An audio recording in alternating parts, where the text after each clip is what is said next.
Welcome to the Jan Meeuwsen Garden Show on 99.7 and 1450 WHTC. It's your opportunity to learn more about your garden and your yard, about dealing with pests, and about taking care of the birds. You can be part of the show with your questions at 395-1450. That's 395-1450. And now, from DeBruyn Seeds on Washington Avenue in Zeeland, here's the Master Gardener, Jan Meeuwsen. And good morning, everyone. What a lovely day we have outside. I just praise God for another wonderful summer day. And we have many summer days coming up ahead in this week. So we can get some stuff done outside in our gardens. We can plant some things. We can take care of a lot of things. This is a time of summer then everything seems to explode. I mean, if it's going to get a fungal disease or the weeds are going to grow, they're going to grow now. So let's get out there and take care of all of God's nature that He has given us in our yards and gardens and maybe just patios. Who knows? I'm going to get to the important thing first. We are accepting your pet's picture for the 2024 DeBruyn Pet Calendar. I need pets of your pictures, pets of your pictures, yes. Pictures of your pets, and I don't care what kind of pet it is, a dog, cat, horse, iguana, whatever you've got. We take it and I put it in the 2024 calendar. This is a fundraiser actually for us, for Island Dogs and Save a Gato in Puerto Rico. But obviously, if you give me a picture, you get a free calendar. Otherwise, I ask for just a small donation to Island Dogs and Save a Gato. I mean, it's not a huge fundraiser for us, but I just like to get, something out of it. If you could give us a little help for Island Dogs and Save a Gato. They are doing a wonderful work down in the islands. People bring their dogs and cats down there, spend 6 months, and then they go, oh, well, we don't want to take them back home, and they just let them go. And there is just... if you've ever been down to any of the islands down there, there are just, I want to say a herd of dogs, but I don't think that is a pack of dogs. That's better. There's packs of dogs on the beaches and all over the place. And these are someone's, originally loved pets. And, they rescue them. They spay or neuter them, so there's not a lot of extra dogs and cats on the islands, and they help find homes for them. Most of the time, once they're rescued, they are so happy to be rescued. They're doing a wonderful job down there, so I always like to help them out. And again, I do send care packages down there for them. So if you have any expired or even some medication that you didn't use all of it up for your dog or cat or whatever animal you have. If you didn't use it all up, I will be glad to take it and send it down there. If they can have medication sent to them, they don't have to spend money on it, and it helps save them money. So any medications that you didn't use all of it, I'll gladly take it. And even human medication, I'll take that too.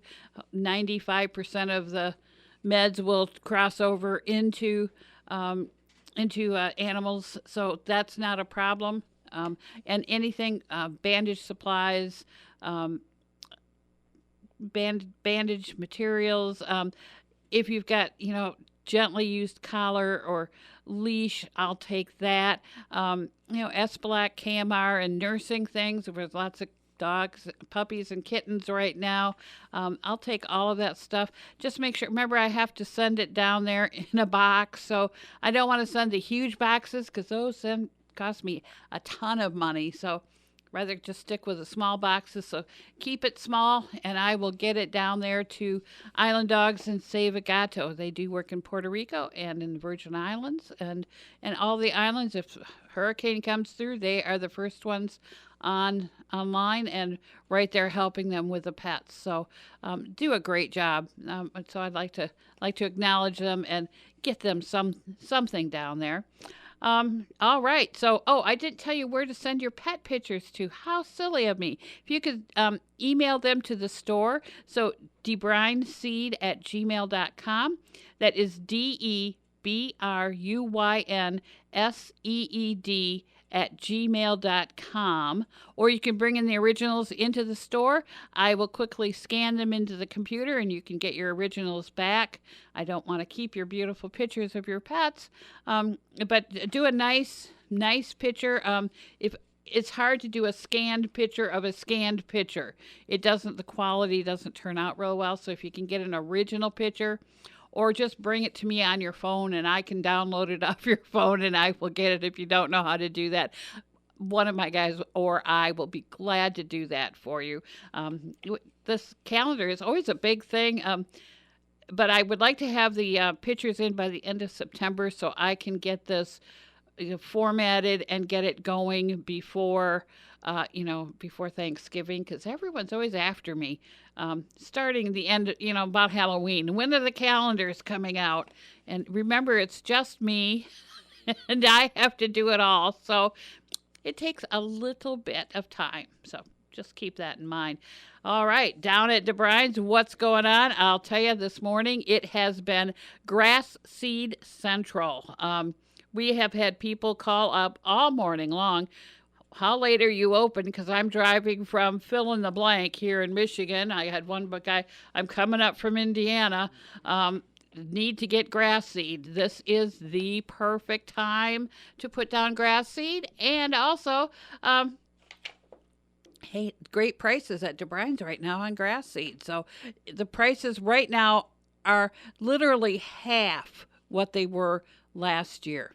The grass market isn't quite so hot. There's actually a harvest of grass seed this year, so there's more in the loop. So we got to use our little erasers, and we got to change all the prices, which was fun to do. I love when prices go down. I hate when prices go up, but they went down. So, for a while there, I was really feeling horrible when I was, charging $100 for a 25-pound bag of grass seed.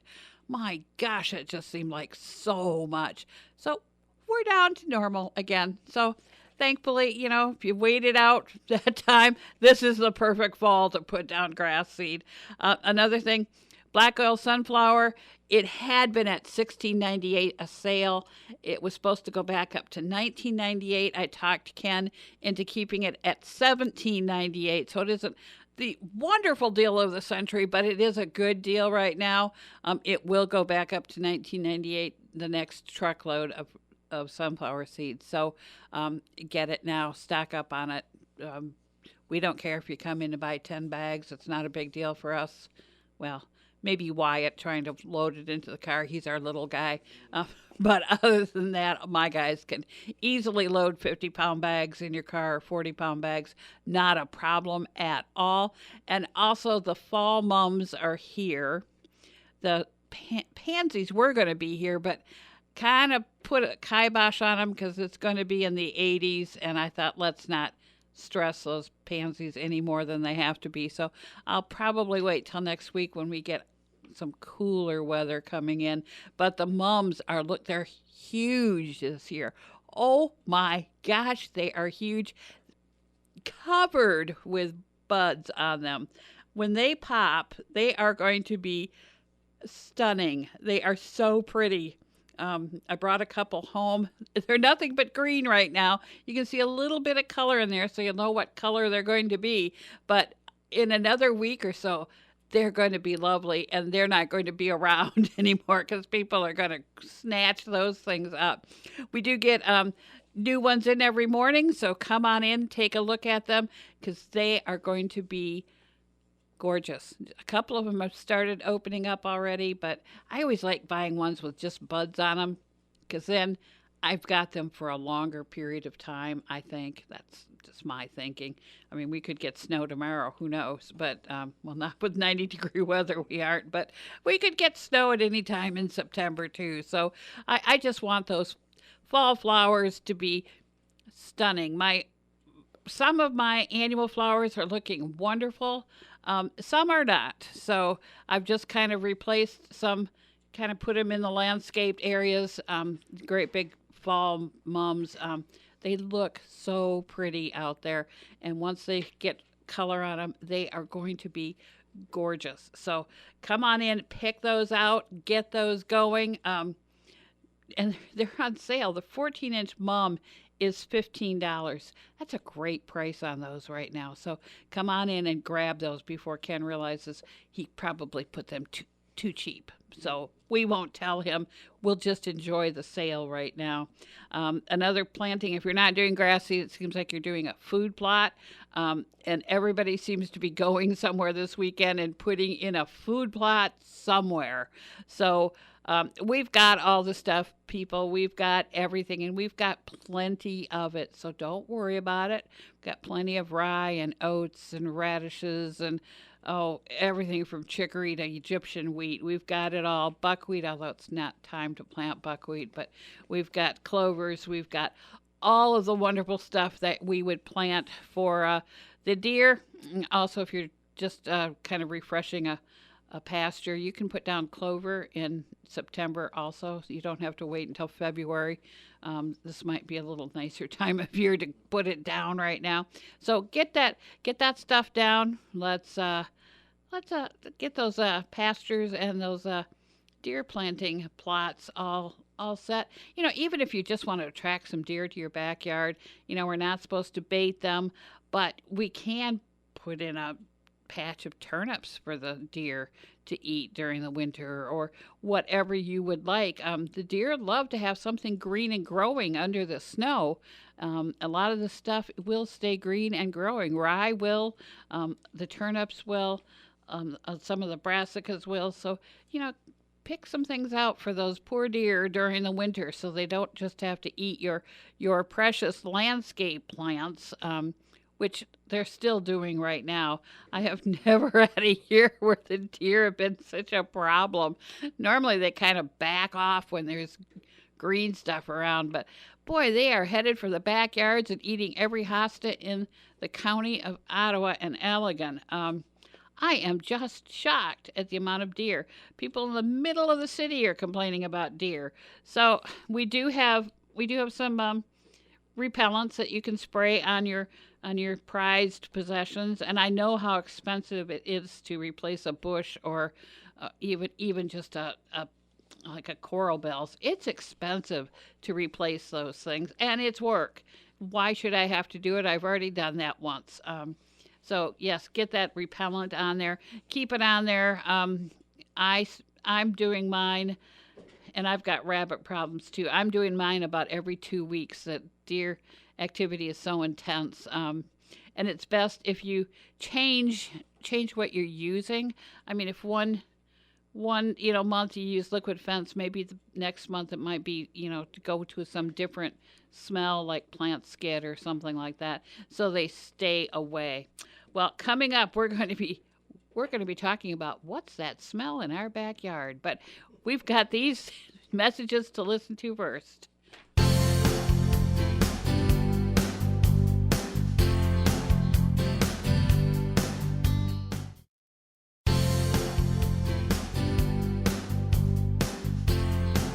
Let's get back to the Jan Meeuwsen Garden Show. Call the Master Gardener from DeBruyn Seeds in Zeeland now at 395-1450. Once again, here's Jan Meeuwsen. And we're back, and I was complaining about that smell in your backyard, and it is the lovely waft of skunks coming back. The skunks are doing their fall chores, and they are looking for grubs in your lawn. And they can make a huge mess. And even if you don't have grubs, still will look a little bit, here and there. It's so fun to watch them. They come in at night. They're very quiet little animals. You don't even know they're back there, except you might get that little whiff of skunk. And then they put their nose in the ground, and then they spin around their nose. And their claws kind of dig up some of the dirt around where their nose is. So that makes a mess.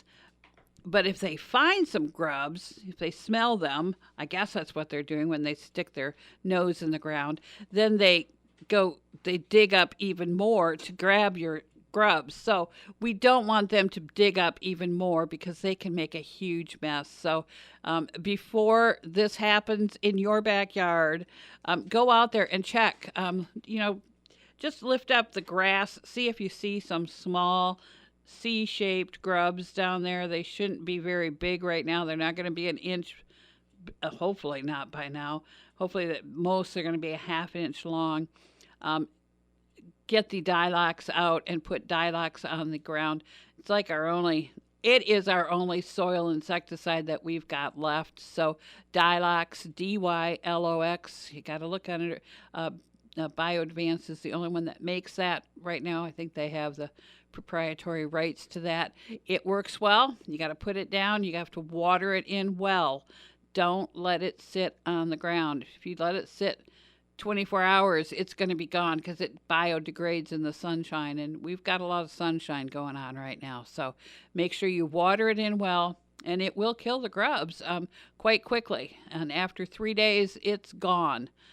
It has broken down into its residual parts, and it no longer works. So it works quickly, it's very effective, but you got to get it down and water it in. And it'll get rid of those grubs, and hopefully the skunks won't make a huge mess out of your backyard. But there's also another thing that makes a bit of a stink, and I've only had one person complain about this yet this fall, and it's called a stinkhorn, and it kind of comes up out of your mulch, and it's this great big red thing.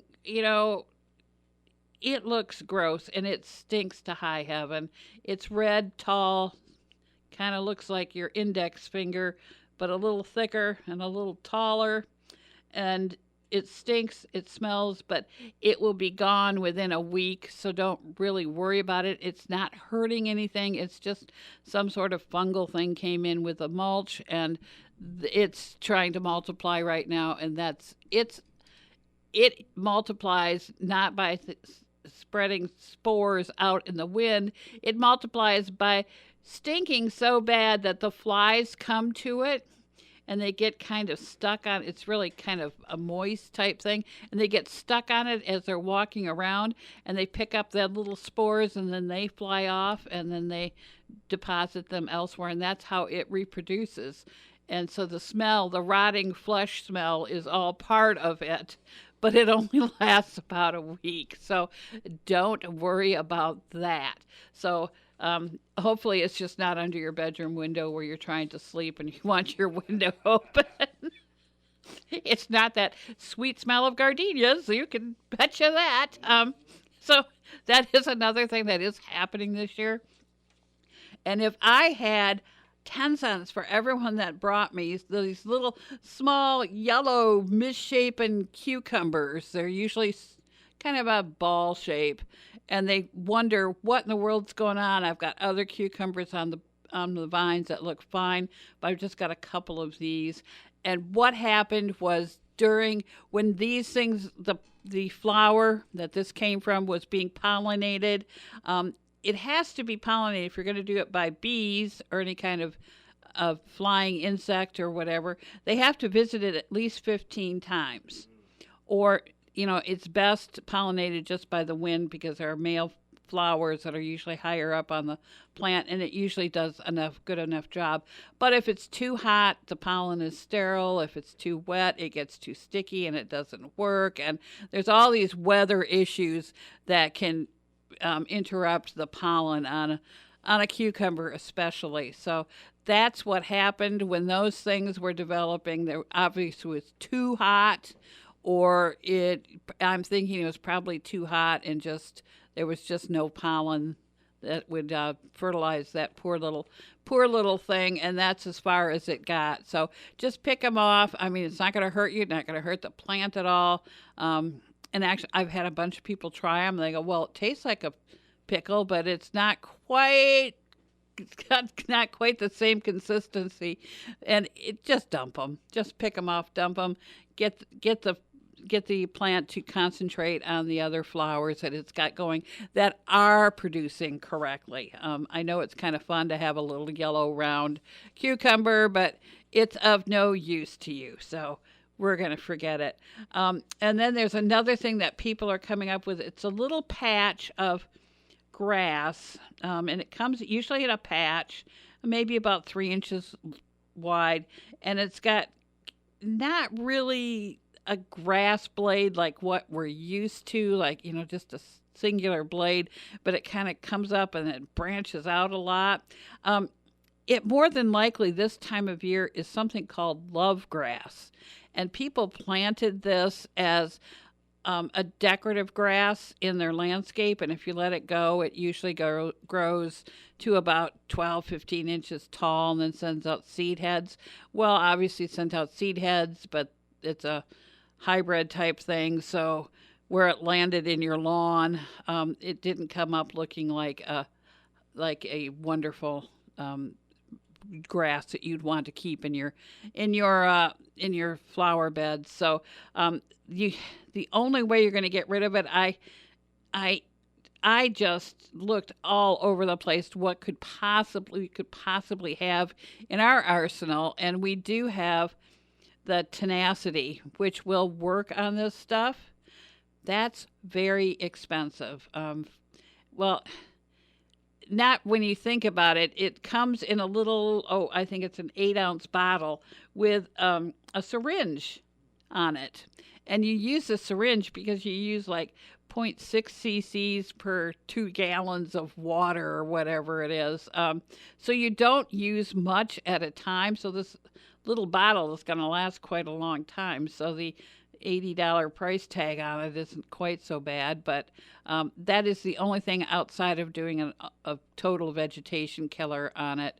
So if you really want to get rid of it in your lawn, either spray some Roundup or Killzall or something like that, or get the tenacity. Tenacity also works on other annual grasses in your lawn, so you might want it just to have it around. I don't know. It depends on how much you hate these horrible other grasses in your lawn that just are not going to be a pretty lawn type thing.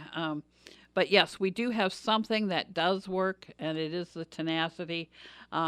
Another thing that everybody's complaining about now is a crabgrass that's growing, and it's getting pretty mature right now. Unfortunately, even if we mow our lawn short, the crabgrass comes up and then it kind of falls down into like a little rosette. So when the lawnmower goes over it, it doesn't cut off the crabgrass. It just kind of lays there, and then it forms all of these seeds on the end of every one of the little branches there. And one crabgrass plant can send out thousands of seeds. So we need to get that crabgrass out of the lawn before those seeds are released into the lawn, and you're going to have crabgrass there forever. So get that out there. I have used the crabgrass, crabgrass destroyer. That's it. That word was eluding me. So the crabgrass destroyer, I just go out there and I just spray it. It's not a big deal to do it. Not a big deal. It will kill it. It does work extremely well. It does pull out the chlorophyll out of the plant, so it does turn white before it dies. So it's kind of a odd looking thing right as it's dying, but it does work extremely well.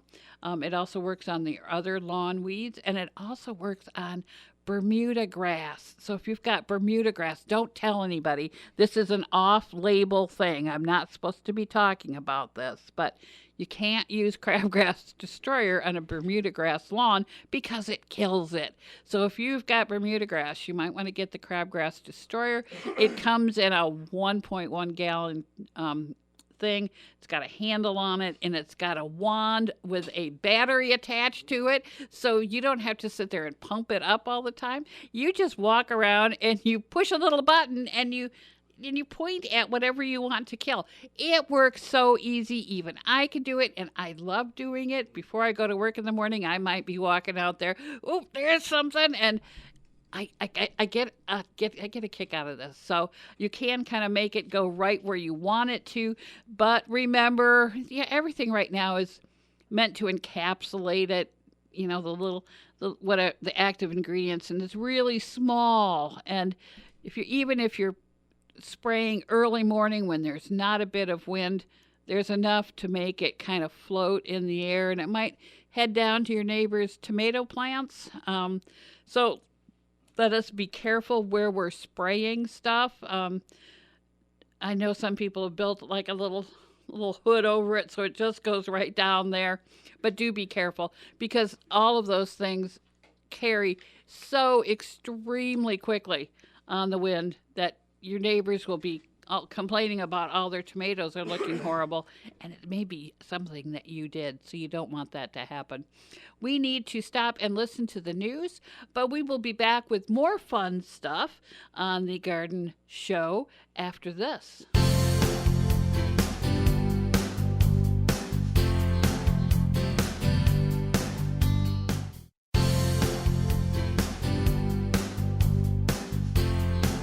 Let's get back to the Jan Meeuwsen Garden Show.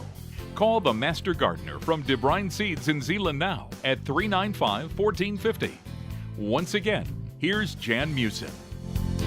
And we are back. Yeah, I forgot completely about saying the phone lines are open. 616-395-1450, 616-395-1450. If you've got something you would like to discuss, we can do that.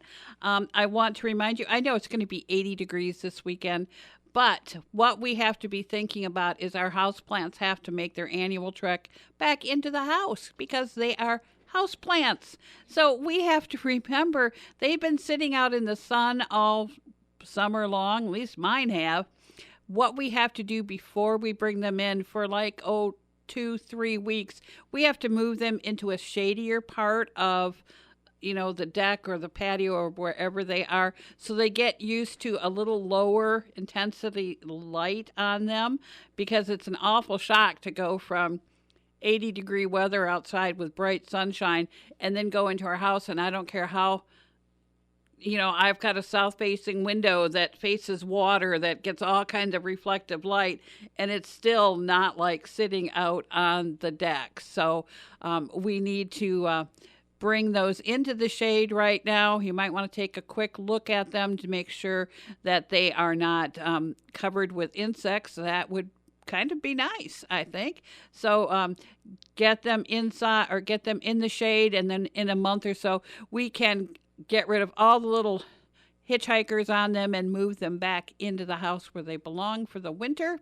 But yes, get them into the shade right now. I've put mine in the shade right now. They're looking a little sadder than they did out on the sun, but that's life. The only ones I have not moved into the shade are my mandevillas. They love the bright sunlight, and I'm not quite sure if I want to save them over the winter. They look so beautiful right now. I would hate to cut them. I hate cutting them back in the fall to bring them inside, and then they could just kind of look blah all winter long. So I'm not quite sure if I'm going to do that or not, or put it in a friend's greenhouse. I might do that. I'm not quite sure, but the rest of my plants are in the shade. There is nothing more that can be in the shade, so my chairs and table that were in the shade are now in the bright sunlight, so that's where I'm spending my time out when I'm out on my deck, is in the hot sun. So don't want to do that all the time, but hey, we got to do what we got to do. I want to talk about not only bringing in the houseplants, but this is also the time of year. If you've got one of those little water gardens in your backyard, a little pond and a little waterfall and some fish in them and plants, this is the time of year to get it cleaned out. What we need to do is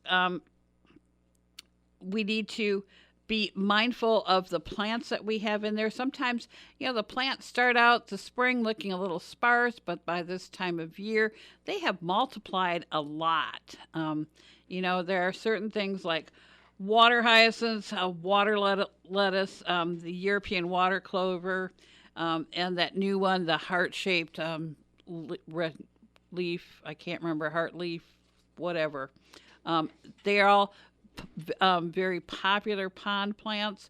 They multiply extremely well. And at the end of the fall, some people, this stuff, I need to get it out of my pond. There's too much of it. what do I do with it? And then they just go to the nearest lake, river, whatever, and throw them in. That is not the thing to do ever. Nothing from your pond can go into a Michigan waterway. I don't care. I don't care if it's private. I don't care. Nothing can go in there. They have, especially these invasive species.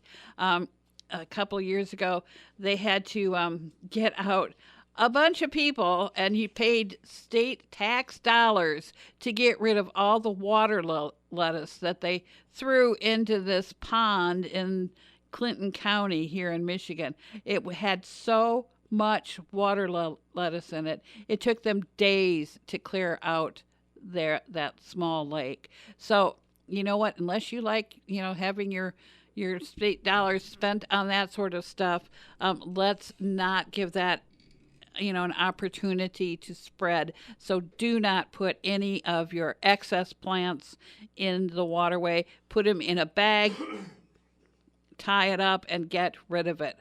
Especially the invasive ones. You can put invasive plant species in the trash. That is something that you can do. Otherwise, you don't want to put them in the compost pile ever. The seeds get in there, and then they get out, and then they somehow will get somewhere that we don't want them. So keep that in mind. Also, if you've had a lot of plant cover and you haven't been paying a whole lot of attention, you might have like 3 times as many fish as you had at the beginning of the year. Now, don't throw those goldfish especially in waterways. Never, ever, ever, nothing goes from your pond into any Michigan water.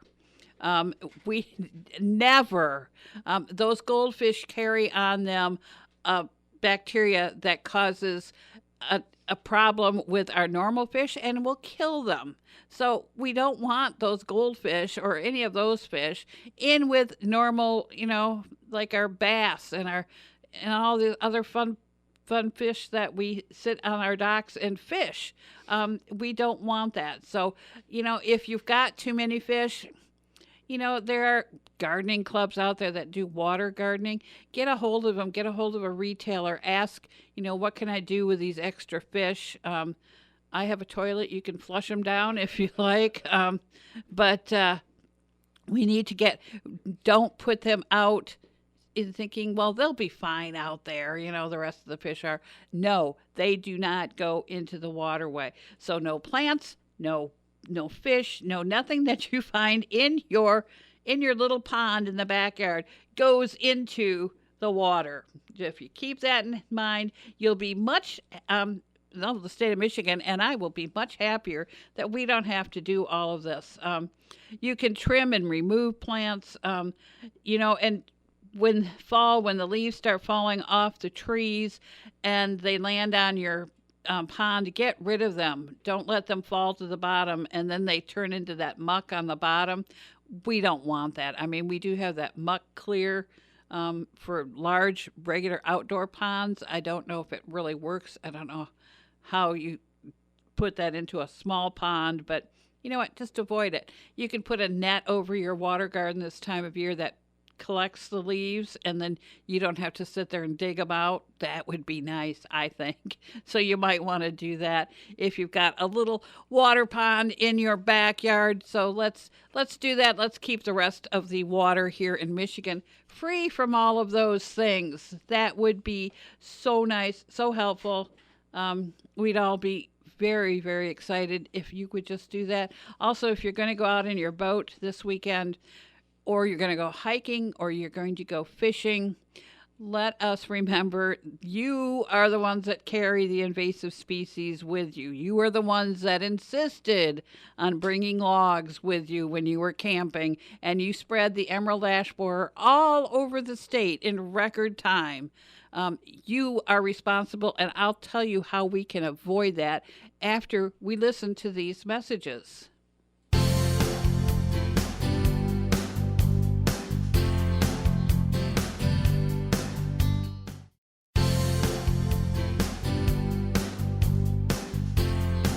Let's get back to the Jan Meeuwsen Garden Show. Call the Master Gardener from DeBruyn Seeds in Zeeland now at 395-1450. Once again, here's Jan Meeuwsen. And we are back. We were talking about what you can do to prevent all these invasive species from spreading. It just kind of breaks my heart that, like the hemlock wooled adelgid, there was just like in 3 trees in Wakazoo, and now it's everywhere. Oh, we do have a caller on the line. Good morning, caller. You're on the Garden Show. Yes. Hi. I'm asking about my raspberries. Sure. And I got another growth of berries coming out. It comes out twice a year. Yep. Can I trim the new vines down now? Because it's so crowded. I would. Yeah, it's blossoming on the old canes, but if you get rid of the new canes, there's no old canes for next year's blossoms. So, yeah, I know it's crowded, but let's wait until the raspberries are done. Okay, sounds good. Yep, sorry. Right, thank you. Yep, bye-bye. Bye. All right, yes, those raspberry. I had to think about that one. Okay, normally the spring blooming ones just bloom on the old things. On the fall blooming, they bloom on the new ones. But you got one that goes both times, so then you got to be careful of when you trim. So after it's done in the fall, then go trim them. Okay, what we're going to talk about, how we can, got another question. 616-395-1450 is the number to call. Let us remember, if you're going out on your boat, when you take it out of the water, please clean it out. Clean out the bilges, clean out any water that's you took from the lake. Let's leave any kind of problem at that lake. Let's not spread it from lake to lake. Make sure we clean the bottom of the boat very thoroughly before we bring it home. Usually a lot of lakes have some place to clean them, or if they don't, bring it home, clean off the bottom of the boat so you don't bring whatever was in one lake into another lake. If you're going hiking, make sure you have clean boots before you go into the woods. You hike, you camp, you do whatever you want. I think all of the state parks now have boot cleaning stations. Let us clean our boots before we pack them up and bring them home with us. We don't need to carry whatever seeds or whatever we walked on. We don't need to carry that back home with us. So that's another way. Fish cleaning stations, again, they also have. We've got a lot of fish cleaning stations around. Let us not carry things home that we didn't have with us. Let us clean out our waders. Let's clean off our boots. Let's clean everything off so we're not bringing something from one lake into another lake or back home where we possibly might get it there too. So be mindful of what you're carrying around with you. When you go out in nature, clean your boots before you come home. I think they did a lovely job of putting in boot cleaning stations. Let's use them. A lot of people don't think about it. Oh, it's not me. It only just takes one little seed to get from, one place to another, and you've got a problem growing. And also, don't pack firewood. Don't take firewood with you. You're just taking insects from one location and bringing them to another. Why do you want to do that? I don't know. Buy firewood where you are. Use it up. Don't load it back in the car and think I'm going to 3 different spots, while I'm camping this weekend. Let's not bring them from one spot to the next spot. Just don't do that. Use up the firewood that you bought and have fun. I'm not trying to be the mean person here, but don't take it home. Hey, put another cooler of beer in the car rather than putting in a load of firewood, for heaven's sakes. I think that would be a lot more fun. So let's buy the firewood once we get there. I know, oh my goodness, it's so expensive, but you know what? You're on vacation. Let's have fun. Let's be responsible too. Let's think about the future of Michigan and the outdoors here. I'm a big fan of leaving it as we have, leaving it better than what we went in there for. So, let's just do that.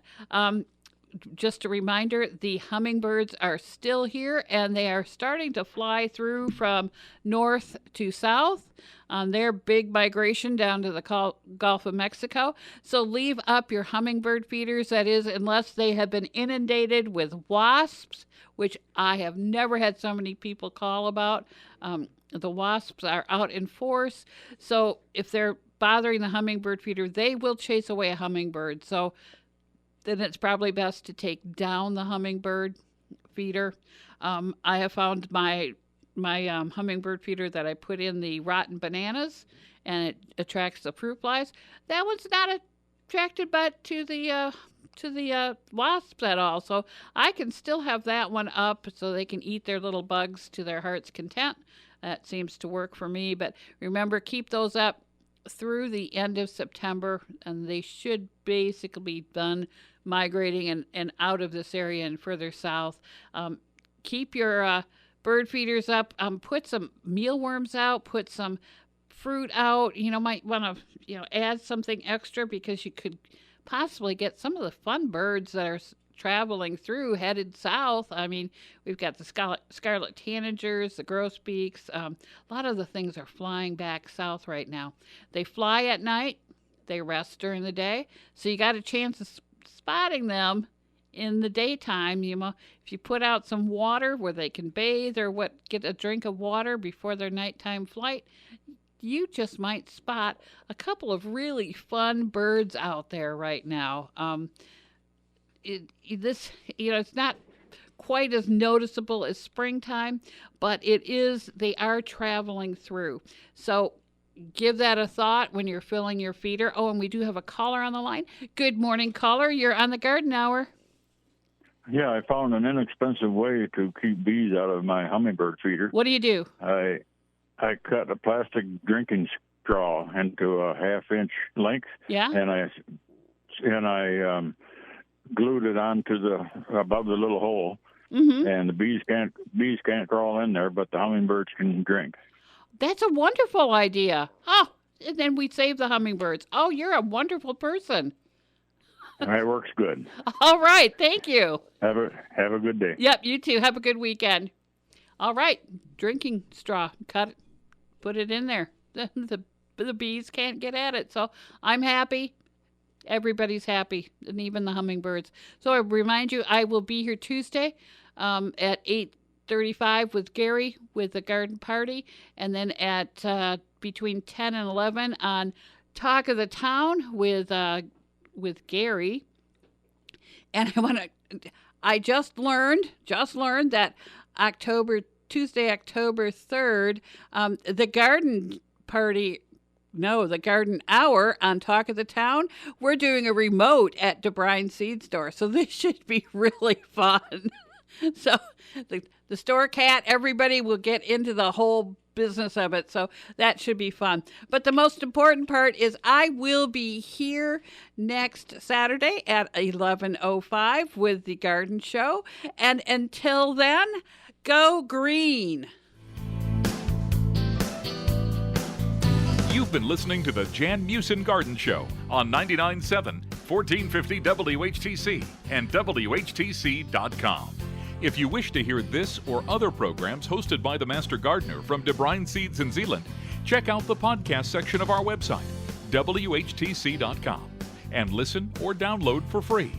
The Jan Meeuwsen Garden Show is a presentation of 99.7 and 1450 WHTC.